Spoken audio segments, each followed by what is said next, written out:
Okay, well, welcome everyone. Welcome to the first webinar from the Center for Financial Security. We have a series of webinars planned for 2011, and we're thrilled to kick off the series with this session about financial advice.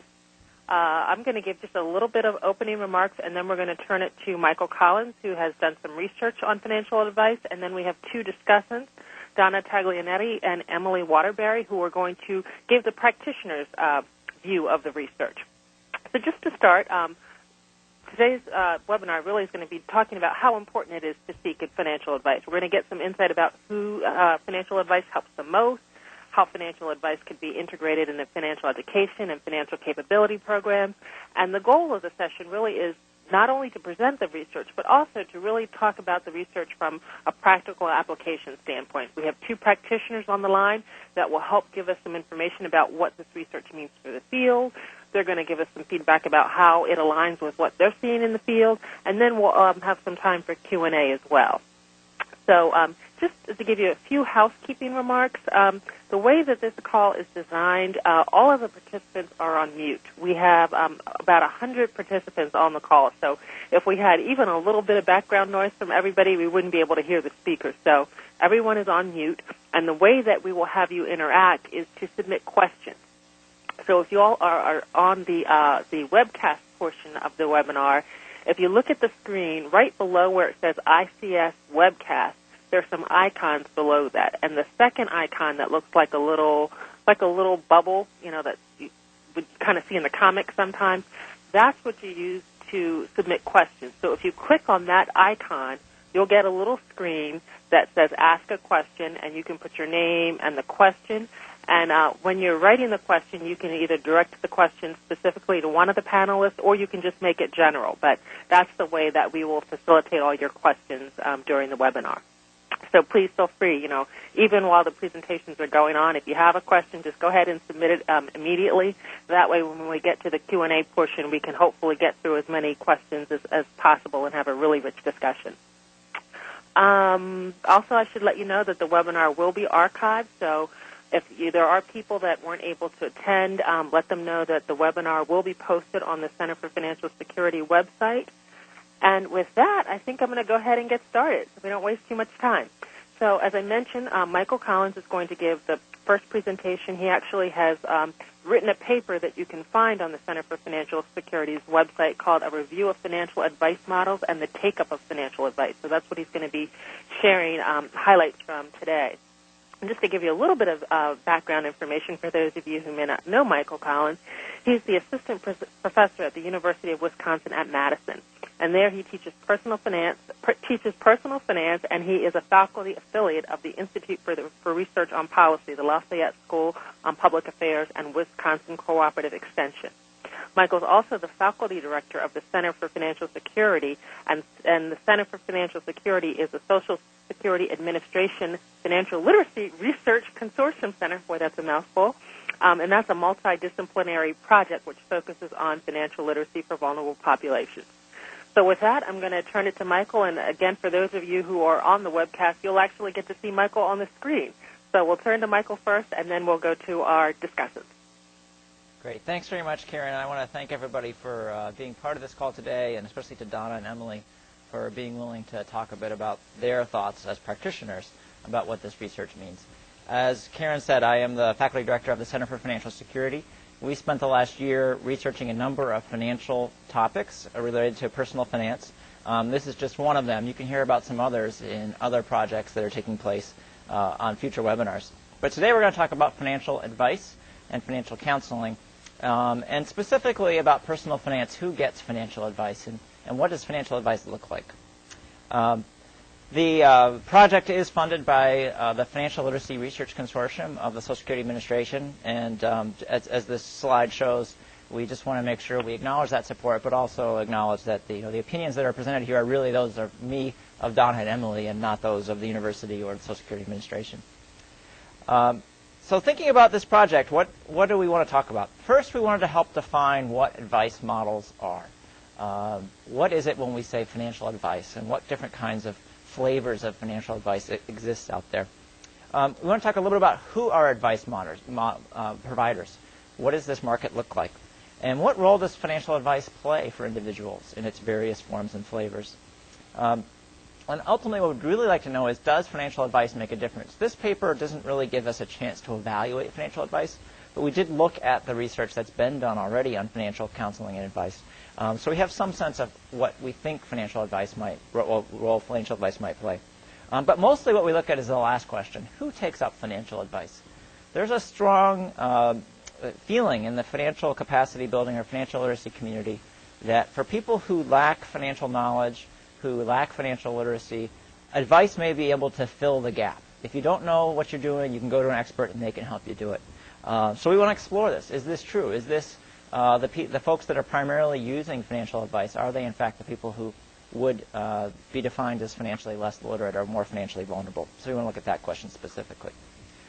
Before we get started, though, I want to think a little bit about the framework under which we're thinking about financial advice. Financial advice is a big field. It's everything from the brochures and pamphlets and disclosures that are related to financial products to the computer emails that people might get related to certain accounts.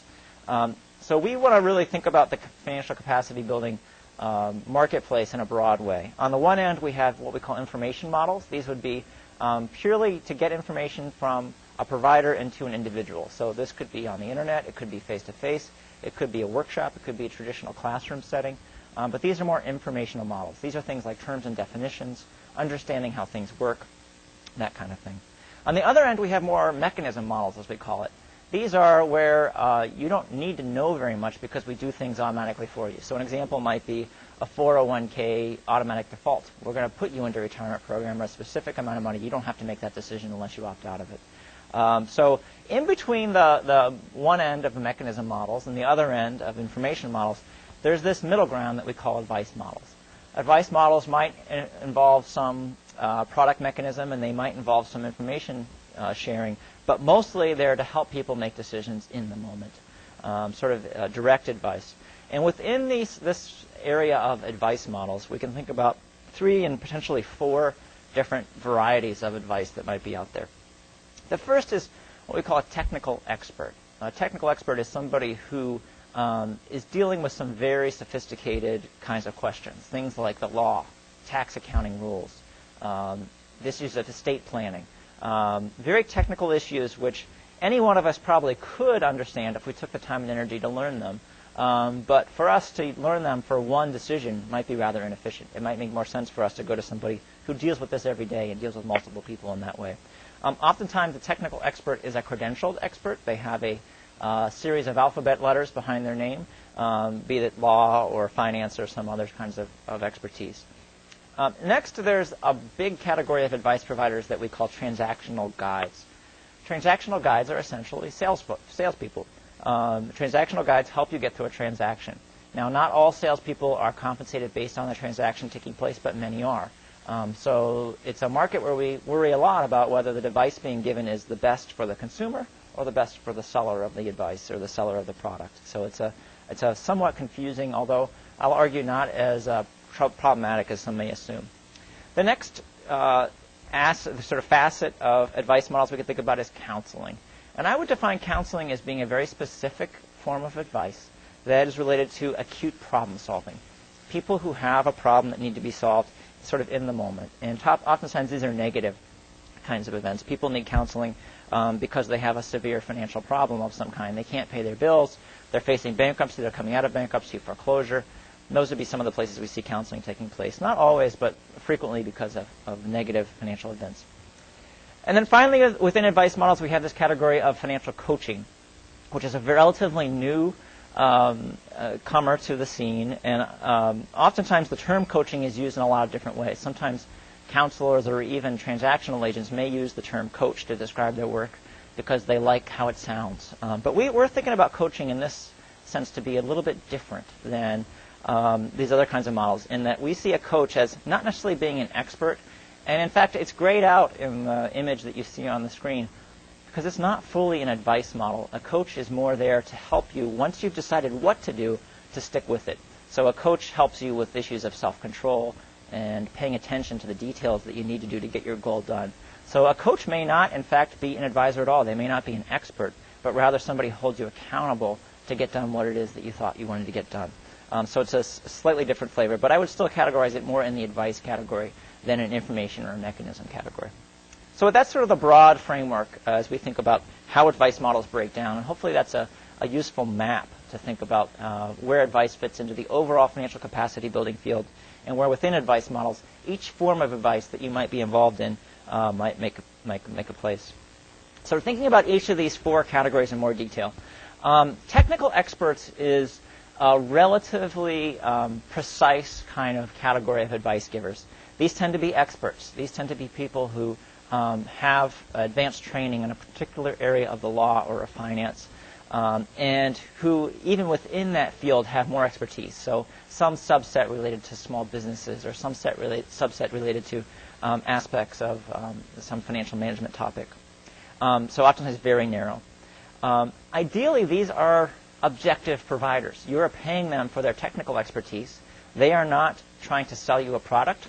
They are not doing anything, but you're paying them for their time, and for the knowledge that they have acquired. Typically, as I mentioned before, these are credentialed. These are people who have a credential after their name because they have gotten some form of education, passed some sort of test, and are credentialed by some sort of credentialing body. The other thing I would say that's pretty much true about technical experts is they tend to be costly. Acquiring these kinds of skills and credentials is not a low-cost proposition, so accessing these kinds of services oftentimes is quite expensive. But that's sort of the technical experts category. Why do we need these technical advisors? Well, I think the biggest reason that we can argue from a sort of economic standpoint is that obtaining very technical information, if I needed to learn a lot about estate law, I could probably do that, but it might take me hours and hours and hours of research to try to understand this information. I don't know the terms. I'd have to be really starting from ground zero in terms of understanding the language of estate law and trying to figure out how that all works. So if I can go to an expert, he or she may be able to help me in a couple of hours, as opposed to me spending dozens of hours just trying to understand the basics of it. So it's actually cheaper for me to go to an expert who can help me make a decision or can help me understand some technical information. So essentially this is an argument that it's cheaper. The cost is lower of using somebody else who has this expertise. The second reason we might think about a technical expert as being important is that technical experts might deal with people like me every day. They might deal with 4 or 5 clients a day that have technical problems. So while I can't really know how my technical problem is going to play out over the course of my lifetime until I live my lifetime, they get to essentially watch lots of people's lifetimes involved. So they can see what traps people make and what mistakes they make, and they can learn from that experience and then apply that to you as a client.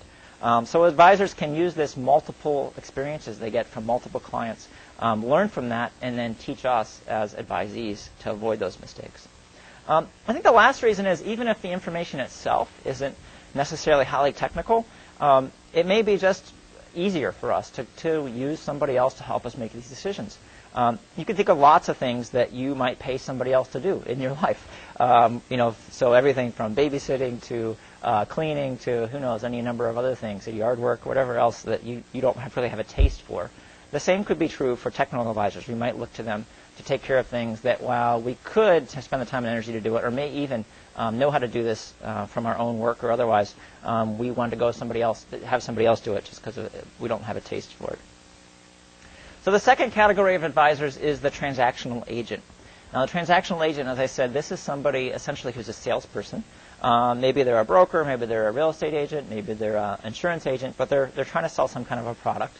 Typically, their compensation is linked to the product, the size of the product, the terms of the product.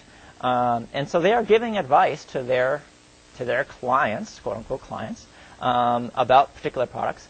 But their advice may be biased in that advice might lead people to choose products which aren't the products they would have chosen in the absence of that advisor. In other words, the advisor steered them into products that were more costly they might have originally wanted.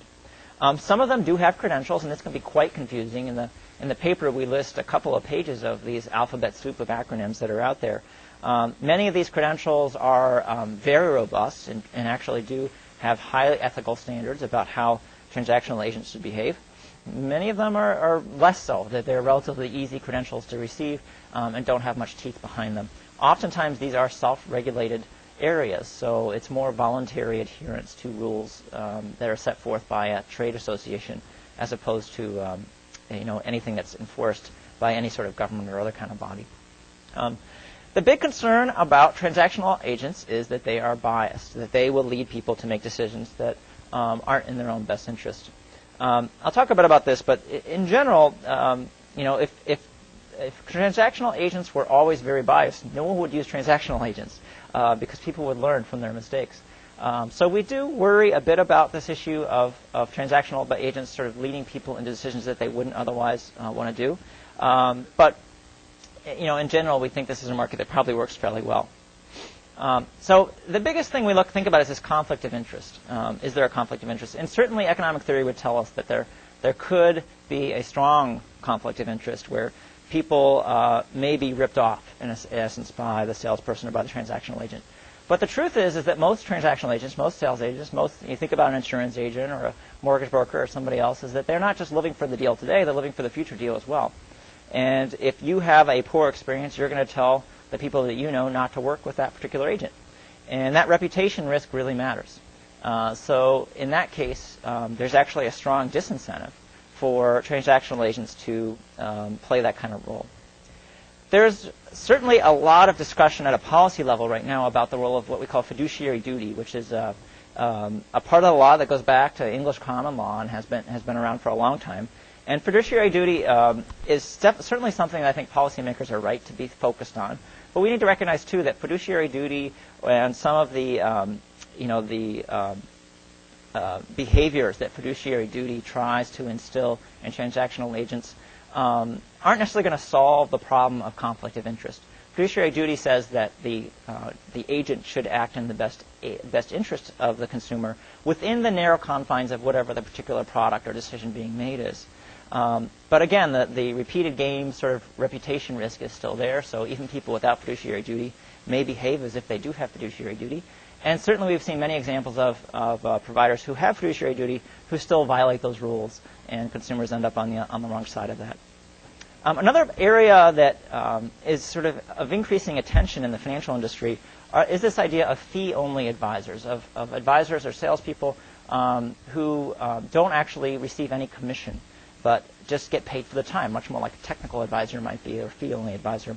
So we looked a bit at the fee-only market and how the fee-only market might work. It turns out that they're relatively rare in practice. There are many fee-only financial planners and financial advisors out there, but oftentimes that's just a part of their business. Oftentimes they may have some business that's compensated by sales transactions or commissions, and some that's fee-only, so it's a mix. And there hasn't been a lot of study on whether consumers are better off going one way or the other. And certainly we found stories of people who are better off under one regime or another. So the fee only certainly makes some consumers feel much more at ease about the potential conflict of interest, and seems to be popular among some consumers. But the supply of fee only advisors is relatively thin in a lot of parts of the country. So next we have the category of financial counseling, which may be one that people are becoming more and more familiar with. The last few years, financial counseling has really grown dramatically, particularly in response to the foreclosure crisis and the amount of financial counseling and credit counseling that's gone on in the last few years. But again, we're defining counseling as being specifically around acute problem solving, people who have experienced some sort of negative trigger event, typically negative, and they need some kind of an intervention, they need to get through that intervention.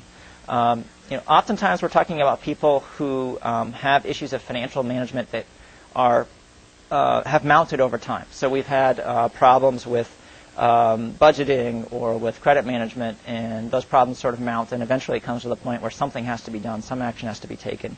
Sometimes it's triggered by a life event, a health crisis, a divorce, some sort of other event in somebody's life that causes some problems. Oftentimes people in financial counseling are facing emotional stress, and so the role of the counselor is really to help people make better financial decisions despite the fact that they are facing, perhaps crises at home, they have crises at work, or maybe lack of employment, an income cut, issues with children, lots of other emotional stresses in their lives, so it's hard to make any kind of decision, let alone a technical financial decision. One thing about counseling that's generally true, that's not true in some of the other areas, is that many counselors are part of nonprofit agencies. Oftentimes nonprofit agencies that have subsidy from federal or state government or sometimes local governments. So we have this strong sort of public sector role and nonprofit sector role that we might not see in other parts of the advice field. Generally, the reason for that is because these counselors are not generally compensated by selling any kind of product. So the people that they're serving oftentimes can't afford to pay a fee, and they're not selling products that have any associated commissions. And so as a result, the only other thing to do is try to find third-party support, whether that's public sector or charitable support for these services. There are some counseling services that are linked to products, but those are relatively rare in the whole grand scheme of things. The last category of advice models would be financial coaching. As I said, this is a relatively new phenomenon. It's sort of on the fringe, I would say, of the advice models because financial coaches may not necessarily be technical experts at their particular area. What they're really focused on is helping clients reach the goals that they set out for themselves. It's focused on performance improvement, so it's assuming that people have some basic level of financial knowledge and financial behavior that they're trying to build upon to improve. It's typically client-directed and goal-based, so the client has a goal that they want to achieve. The coach doesn't make any kind of assumptions or any judgment about whether that's the right goal. They just hold the person accountable to achieve that goal. The coach may be an expert, but oftentimes coaches are not experts. They're really only an expert in holding people accountable to what they said they were going to do as opposed to any technical financial topics. Their real focus is on self-control and monitoring people, holding them accountable to get done what they said they were going to do. Think of a coach in an athletic context. This is similar kind of a situation. You can also think about this being more about adherence or more implementation, whereas some of the financial counseling might be related to somebody making an immediate decision dealing with a crisis today. Financial coaching might be looking out more over a time span to help people implement the plan that they came up with their financial planner, advisor, technical expert, or counselor, and then adhere to whatever that plan is. So it sort of helps them implement and adhere to whatever their initial plan was. Okay, so thinking about this whole advice field, what does the past research say? Well, the truth is that for as much attention as, at least within the financial capacity building field, that financial coaching, financial counseling, financial advice gets, there aren't that many studies, particularly studies that we have a valid comparison group. So many studies just look at people who got a service, but we don't have anybody else to compare them to. And what we know is that people who get the services are different. They came into that service either because they had a problem or because they were highly motivated or because they were seeking a particular kind of product or a particular kind of solution. And so they're different from people who didn't come in. And so it's very hard to find a comparison group to find out who might really have gotten a boost, an extra benefit from getting that particular form of financial advice. We can see across the literature, and this is a main finding from the literature, is that people who seek out advice, particularly investment advice or financial advice, are oftentimes among the most financially capable. People who look for financial advice tend to be among the most educated, the wealthiest, the most highest income. So we have this strong bias towards people who have already pretty high levels of skills.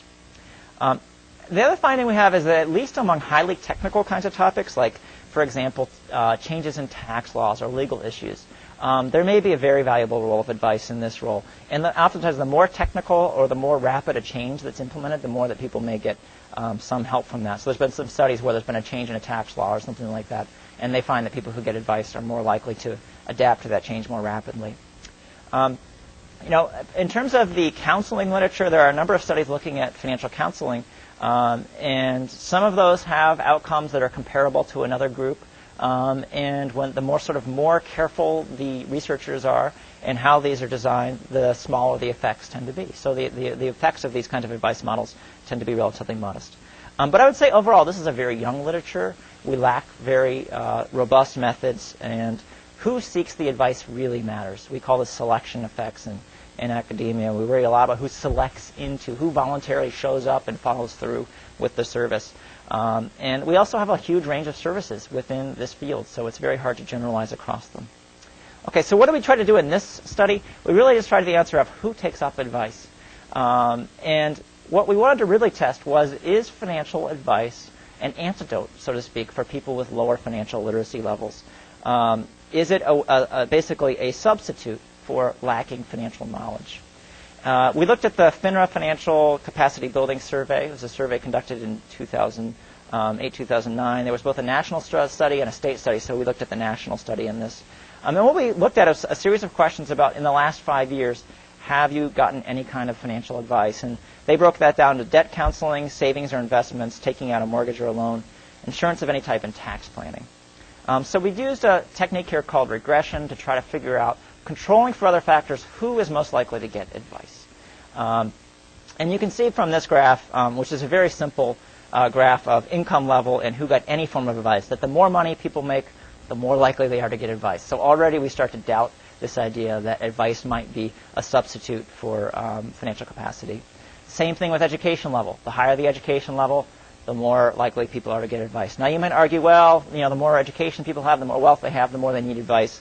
So the next thing we tried to do was just control for all of that. Control for education level, for gender, for race, for their income level, for their homeownership status, a bunch of other things.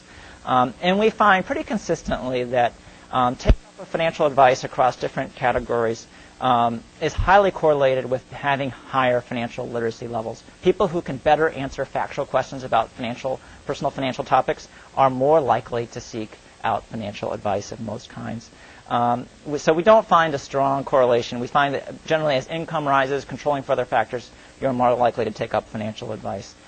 So it's a pretty strong story, not of substitution of advice for financial literacy or financial capacity, but actually complementariness. So the more financial literacy and education that people have, the more likely they are to seek out financial advice, which is kind of what we saw from the other literature, but the opposite of what we might have thought in the beginning. We did also look at some other questions about attitudes toward financial advisors, and we didn't find a real clear story there. It's not as if lower income or lower financial literacy people distrust advisors, or they find advisors too expensive. Certainly the less income people make, the more they think that advisors might be too expensive. But in general, there isn't a clear story about this being perceptions. It seems to be more about access and the availability of advisors to them.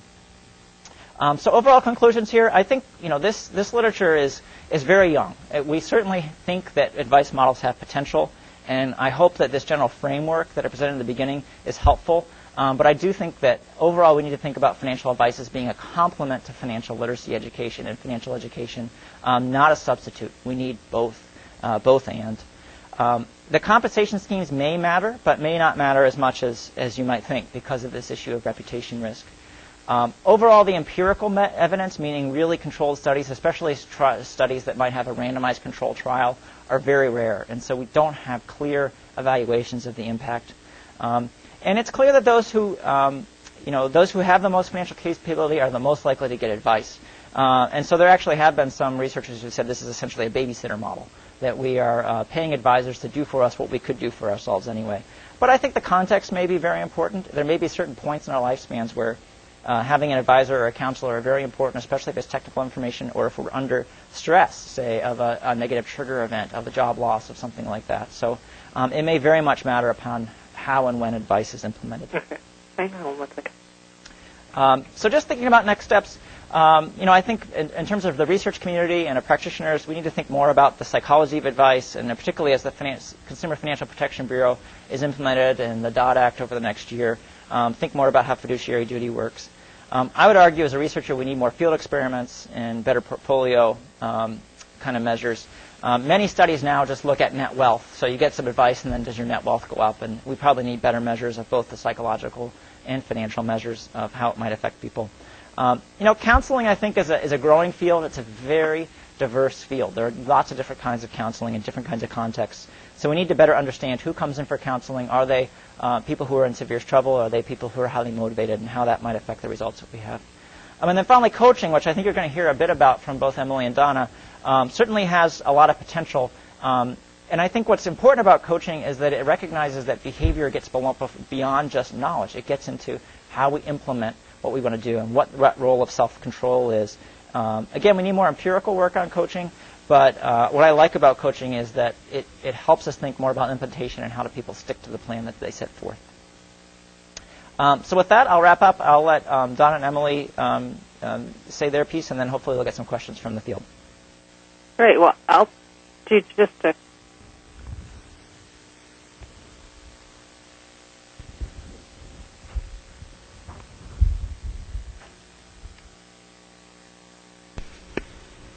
Okay, we'll go ahead and turn this over to Donna. Donna, are you there?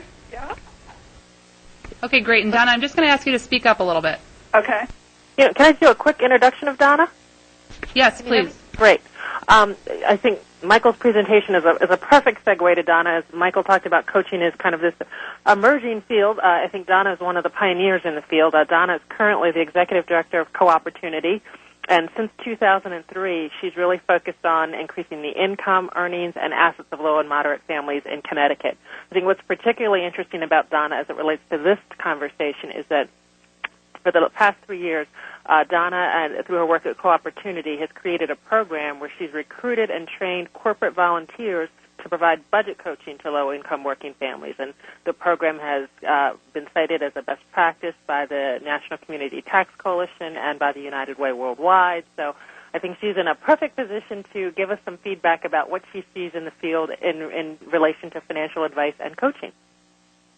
Thank you, Karen.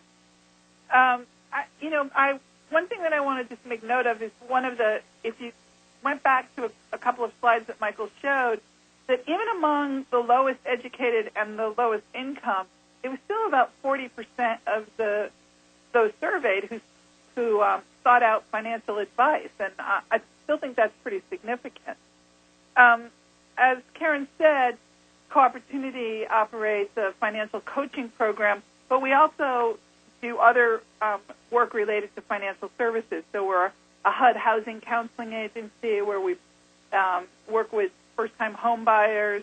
We provide financial education classes, and we also do financial counseling. So I would say that, in general, the people who come to us are low, moderate income households, and they tend to come to us for one of three reasons. Either because they want to get more educated, and so they attend a class, although often we find that has to do with the fact that they have a problem that they're trying to solve. The potential homeowner comes to us because they typically have very little experience. They're first-time home buyers who have little experience dealing with mortgages or financial institutions and need advice.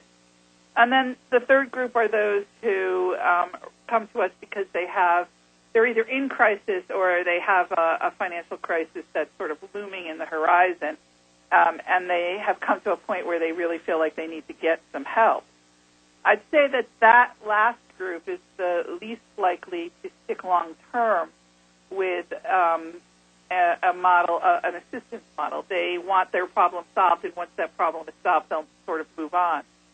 I think that while we provide services that address all of those presenting issues, almost always, if there's a closer examination of those, we find that there's just really a pattern of financial management that's problematic, and as a result, we think that coaching is a good match. And we sort of, Michael used the phrase babysitting model before, and I sort of think of it as, our clients are sort of like people who need to diet. They know what good nutrition is, but yet they don't do it. Well, many of the people we see are people who know what they need to do. They have some idea of what good financial management is, but sticking to that is difficult. And as Michael said, coaching is about accountability, and so that model really works for the clients who we see.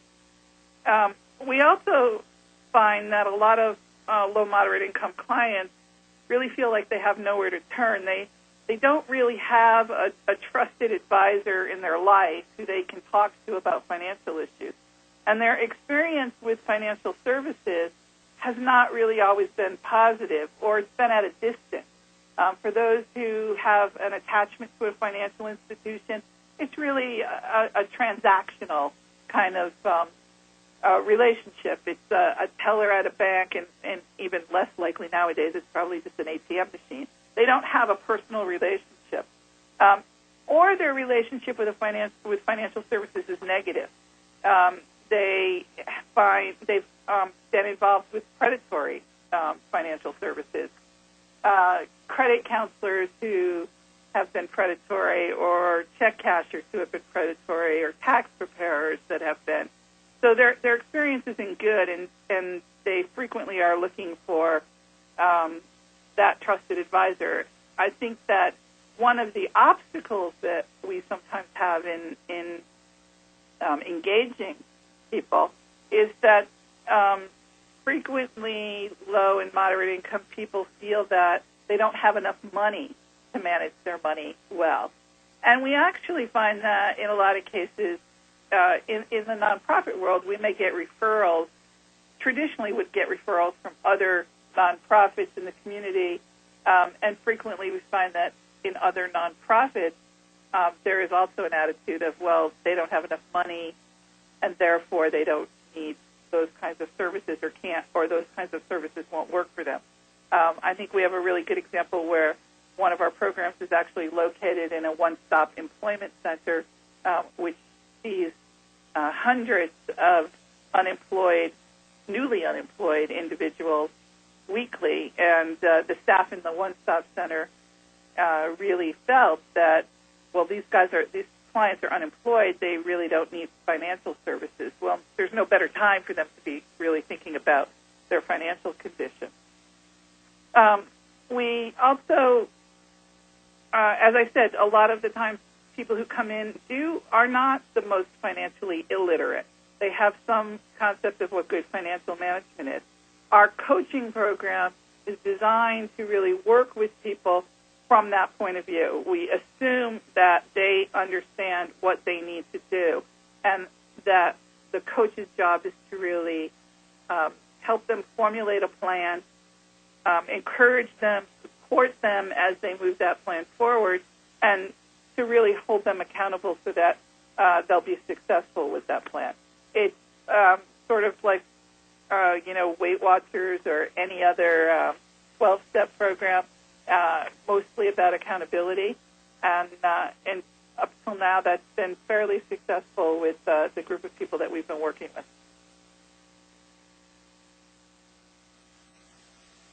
Great. Well, thank you, Donna. That was helpful. And we have one more discussant, Emily Waterbury.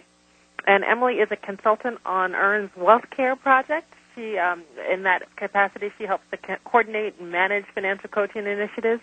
And prior to that, Emily oversaw EARN's IDA program and their financial education program. And in that role, she helped to design and develop and implement their financial planning and coaching program, which was for low-income workers and one of the premier financial planning and coaching programs for low-income people.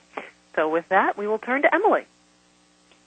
Great. Thanks, Karen, and thanks, Michael, for inviting me. I wanted to add some on-the-ground context to what Michael has said by describing our experiences with financial advice at EARN. And EARN is a California-based nonprofit providing match savings accounts, financial education, and money management coaching to the working poor. In 2007, we rolled out our Wealth Care project, which Karen mentioned, which is a financial coaching and planning program for low-income workers. And in the past 4 years, we've really experimented with different ways to deliver these services, getting us to where we are now, which we think is a very effective model.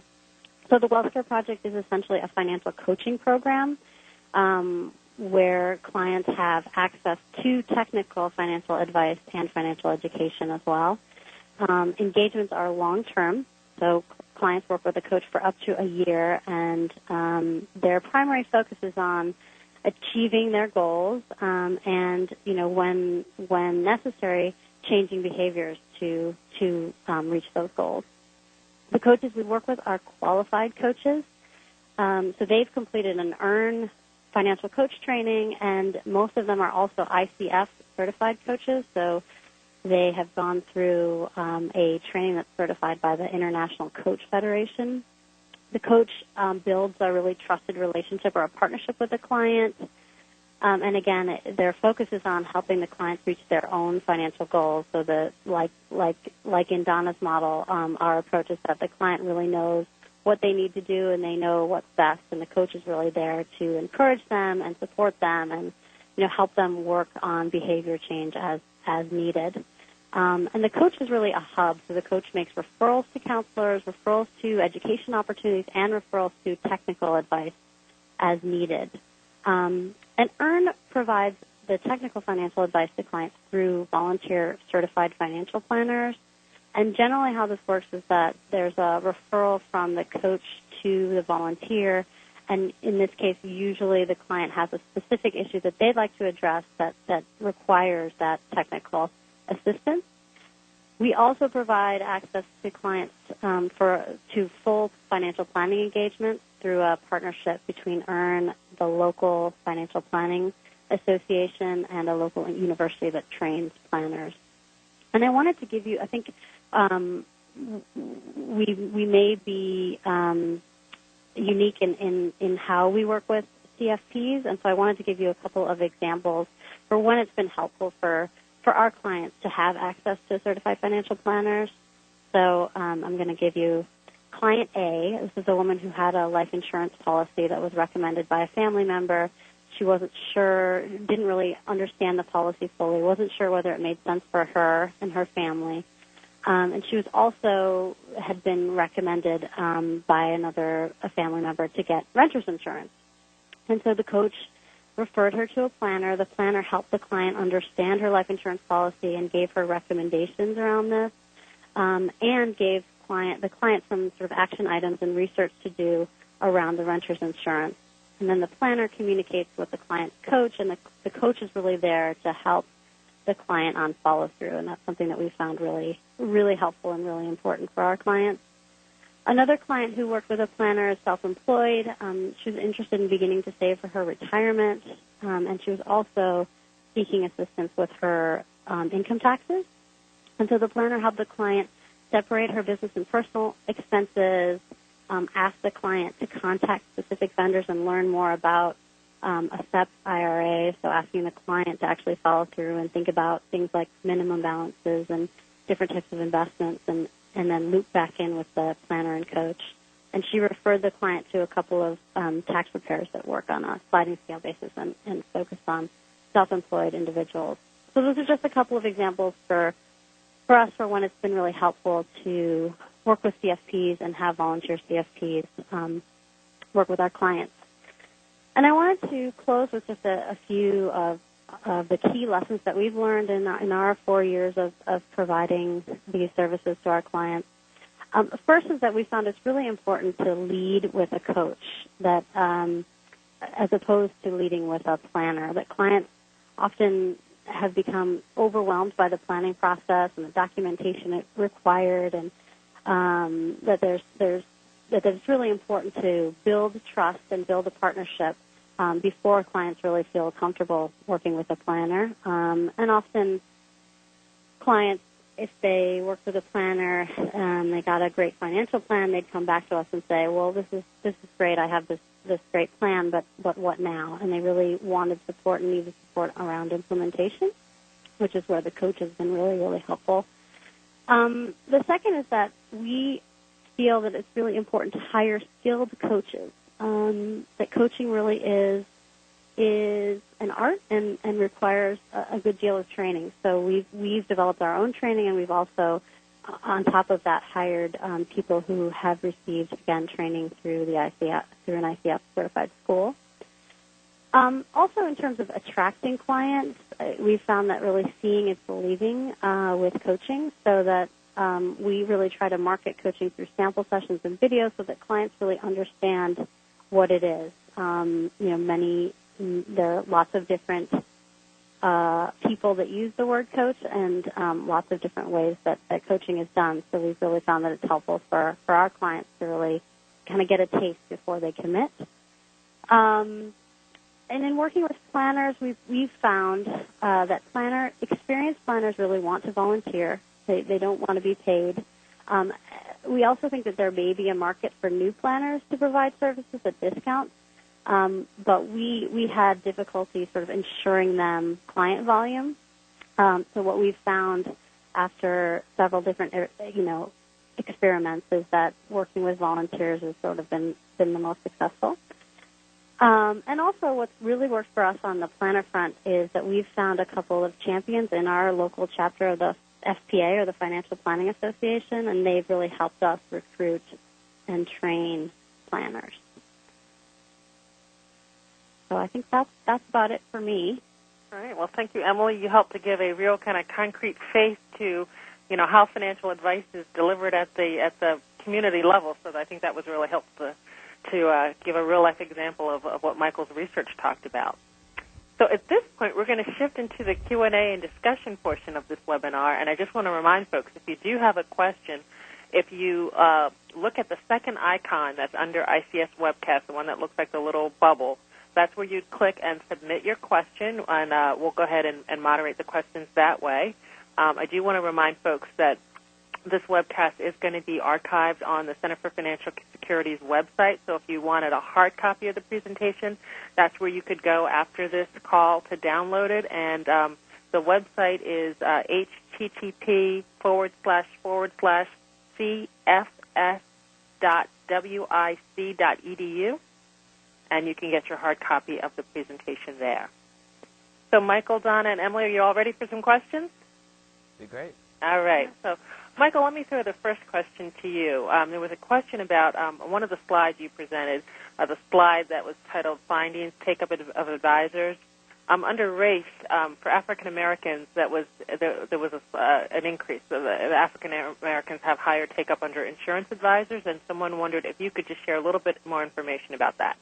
Yeah, that's a great observation, and we wondered a bit about that too, and talked to some people in the field, and we think much of what that might be is that people got it. So the question is, in the last 5 years, have you gotten any form of advice about insurance issues? And what we think that a lot of people were talking about was that they met with somebody who was selling life insurance, particularly whole and term life insurance.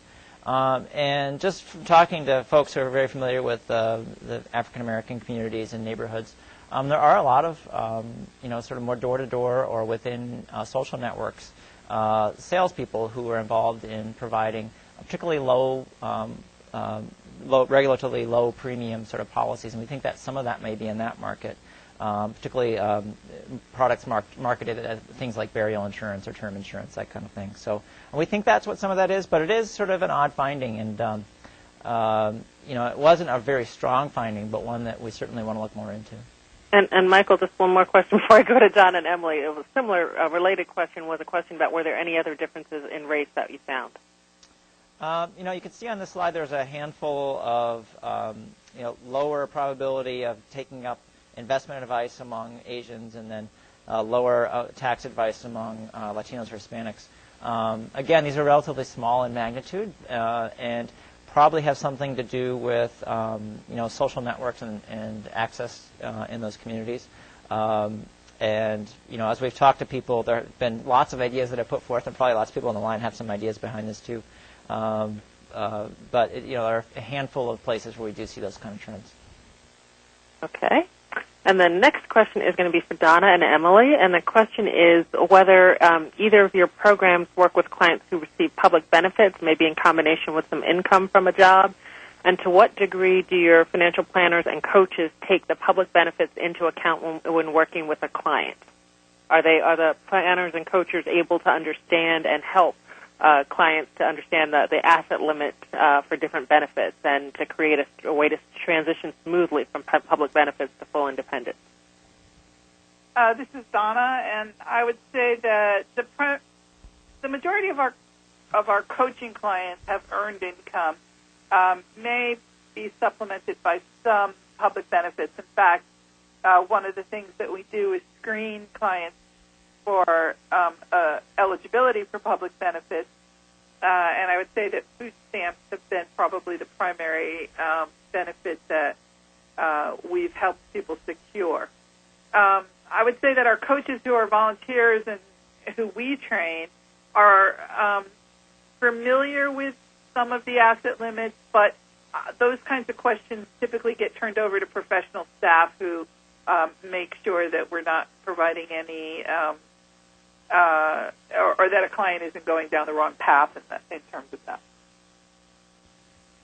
Yeah, and I would second that. I mean, our coaching clients come into the program and have as a requirement that they have earned income.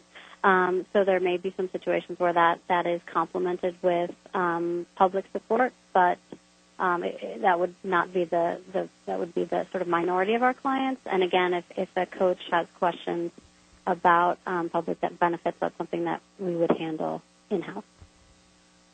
Our coaches are contract employees, so they would likely refer that to a staff person.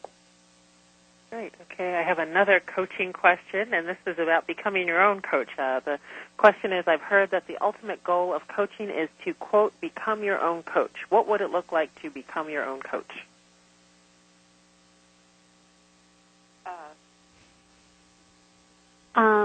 Does that mean to become a professional coach and coach other people, or coach yourself? I'm going to have to make some assumptions since the person who wrote it, I can't speak up, but I would guess Michael talked about one of the main aspects of coaching is that self-monitoring and holding yourself accountable. So maybe how do you get to that point yourself so that you can kind of monitor and keep yourself accountable?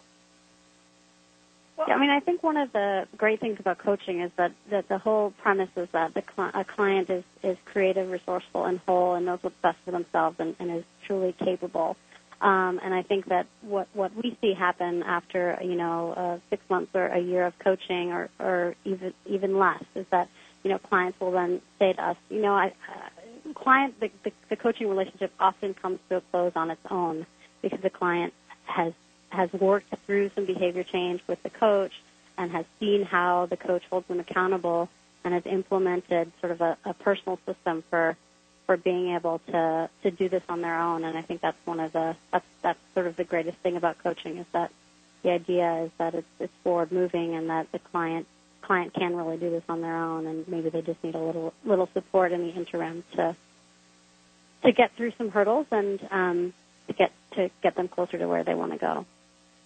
And I would just say that success builds success, and that's another one of the premises of coaching, is that I can think of one of our coaches who gave an interview to a newspaper reporter and who talked about the fact that a client who she worked with who had success on their financial issues, became aware. It built self-esteem, and they became aware the feeling of taking control of your financial life was really a positive force, and it ended up resulting in that person taking control over other aspects of their life. So I think the whole direction of coaching is to provide support and encouragement and hold people accountable as they become more aware of the need. They'll take that on themselves. Great. I've got another question for Emily and Donna, and this is about the populations that your program serve. Can you talk a little bit about the demographics of who you're serving? This is Donna, and as I said, our population is low, moderate income. I would say primarily have, they almost all have earned income. I would say that we've had some people who are perhaps on unemployment compensation. That would be probably the exception. And they are typically single mothers, typically African-American and Latino, and typically under the age of 45. Usually between 25 and 45. Emily, how about for you? Sure. We have are also low and moderate income. So for certain programs, we have income limits set at 200% of federal poverty, and for others, we have income limits set at 80% of AMI. We serve a diverse population, and I would say primarily African American, Latino, and Asian Pacific Islander. We offer services in English, Spanish, and Cantonese. And we serve a majority of women and a majority of people with children. Great. And this might have to be the last question, but let me see if we can squeeze it in. This is a question about the coaching aspect and the financial aspect and how to staff that. This question, the comment is, it seems like it might take at least two people to assist the client on financial issues. Is there such a thing as a financial coach where both aspects are resident in a single person, so they have the financial advice and the coaching in one person, or should the two aspects be separate? Well, I just would clarify that a financial coach isn't really about advice. It's more of the holding accountable model. So, I think it's possible that you could have those two skills in somebody, but that's not what we're aiming for. I think you could have, if someone is a trained technical advisor, so maybe they're a trained planner and a trained coach, they can do both. I just think that the client and coach need to understand sort of when the role is changing, right? So they're the coach, but maybe something comes up where they actually want to offer some technical advice, and that just needs to be sort of deliberate and clear so that everyone understands what role the person is playing. Okay, I am going to sneak in one last question, and you mentioned something similar in your research, so this could be for you, for Donna, or Emily, and it's how do you motivate lower income or less financially literate people to seek advice when they may be intimidated or have trouble with access? Any advice or ideas that any of you have would be great. No, I can kick it off, and I'll let Emily and Donna get the last word. But I think one thing we've talked today mostly about formal forms of advice. We need to recognize that people get lots of informal advice, whether it's peers, friends, and family. And so those forms of advice are very valuable as well. They may not always be accurate. So I think there's a lot of issues about how people get that information. But there are other forms of advice that are out there. But I would say, in general, the advice market does not serve the sort of vulnerable populations, low-income populations, minority neighborhoods, as well as other parts of the market. And it's an issue. The marketplace is not sort of equal in terms of access. And this is Donna, and I would say that, one way is to be available at specific points in time of need. But I think more generally, one of the things that Co-Opportunity does is to recognize that the service we provide may not just be a standalone service, and so we work very cooperatively with other service providers in our community. So we may look at different vulnerable populations and try to integrate our services in with other services that may be available. So we may be working with victims of domestic violence, or we may be working with people who are at risk of becoming homeless, or people who are going back to work. So we recognize that we can integrate what we do into other services, community-based services, the same way that these kinds of services may be delivered at a workplace or another venue. Yeah, and I would just add to that one of the things that's been most effective at EARN in all of our programs is really trying to build our word-of-mouth network. So, as Michael said, people listen to people they trust. So we've tried to incentivize existing savers and existing clients to refer people to us. And then the other thing is that with the coaching in particular, we really, as I mentioned before, we really try to find opportunities to give people a taste for what coaching is all about. So we'll incorporate a little coaching demonstration into existing workshops that we're running so that people understand what it is and are once they see it, they're much more likely to take us up on it. All right. Well, Emily, I think that means you're going to have the last word for this call since we're coming up right on our end time. But before we close, I wanted to first thank our panelists and Michael for this presentation. I think it was really a helpful way to look at the research and also what's going on kind of at the ground level as well about financial advice. So I appreciate your being here. But I wanted to let everyone know that the Center for Financial Security is planning a second webinar on April the 19th at 2 o'clock. That's on a Tuesday. And the topic for that webinar is going to be understanding attitudes of disabled populations about savings and financial education. There were some fascinating focus groups that Catherine Dellum held around different attitudes towards saving, and we're going to be able to share the results of that focus group on the webinar on April 19th, so I hope you all can join us. Thank you.